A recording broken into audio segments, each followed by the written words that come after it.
नरेश नाम का किसान रहता था। उम्र ज्यादा हो चुकी थी, पर मेहनत करने का जज्बा अभी भी वैसा ही था। बस ये आखिरी बीज है मेरे पास। इन्हें बो दूं तो अगला मौसम शायद बदल दे किस्मत। पिताजी, इतने कम बीज हैं और बारिश भी नहीं हो रही, क्यों न इन्हें बचाकर रखें? बाजार में बेच देंगे तो थोड़ा पैसा आ जाएगा। नहीं बेटा, किसान का काम है उम्मीद बोना। अगर हम डर गए तो ये मिट्टी भी हमारी मेहनत भूल जाएगी। अरे नरेश, पागल हो क्या? ऐसे सूखे में बीज बोना मतलब पानी में नमक घोलना।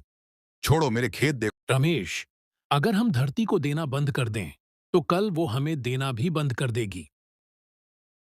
दिन बीते, बादल आते आते लौट जाते। गांव के लोग नरेश को देखकर हंसते, पर वो हर सुबह अपने खेत में पानी की एक एक बाल्टी डालता।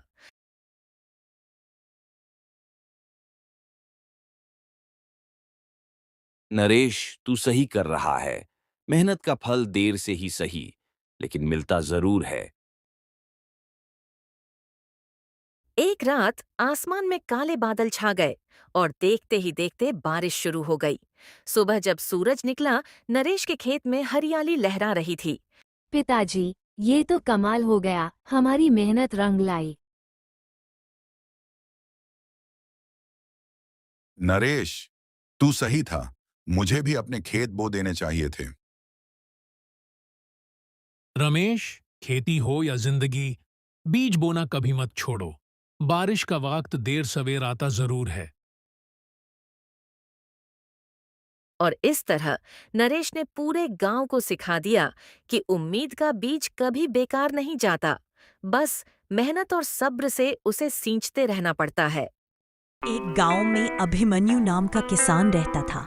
वह बहुत परिश्रमी और ईमानदार था। उसके पास थोड़ी सी जमीन थी जिस पर वह मेहनत से खेती करता था। उसके भाई उससे जलते थे क्योंकि अभिमन्यु की फसल हमेशा अच्छी होती थी। एक साल सूखा पड़ा, सबकी फसलें बर्बाद हो गईं, पर अभिमन्यु ने तालाब में पानी जमा कर रखा था जिससे उसकी फसल बच गई।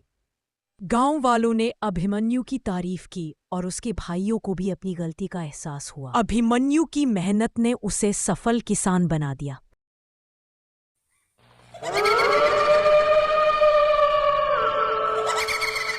तीन दोस्त विकास, पूजा और संदीप एक पुरानी हवेली की तरफ बढ़ रहे थे।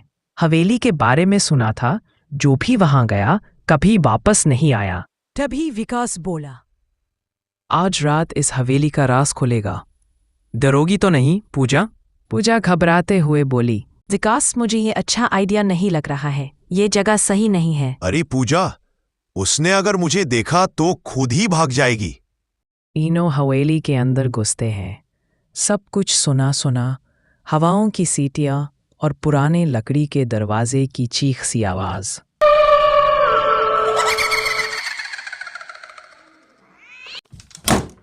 ये जगह अजीब सी लग रही है। विकास, चलो वापस चलते हैं। डर लग रहा है? मैं तो कहता हूँ ऊपर छत तक चलते हैं। काश मैं कैमरा लेके आता, ये सब रिकॉर्ड कर लेता। ये वीडियो जरूर वायरल होता। हवेली के एक पुराने कमरे में एक बड़ा आईना था। तीनों उसके पास गए। तुम लोगों ने यहाँ आकर गलती की है।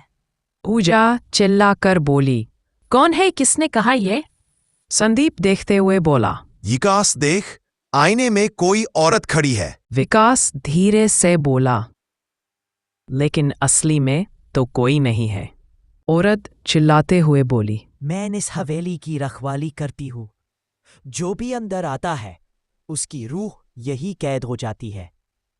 पूजा हिम्मत करके बोली, हमने कुछ नहीं बिगाड़ा, हमें जाने दो। सिर्फ एक शर्त पर, अगर तुम लोग वादा करो कि फिर कभी हवेली के पास नहीं आओगे। तीनों एक साथ बोले, हम वादा करते हैं। दरवाजा धीरे से खुलता है और तीनों दोस्तों की जान में जान आती है।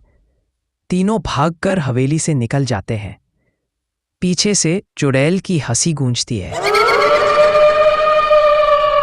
संदीप हंसी छुपाते हुए बोला, पूजा तुम सही थी, मुझे वायरल वीडियो नहीं, वायरल औरत मिल गई।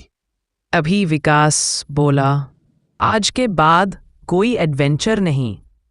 सही बोल रहे हो विकास।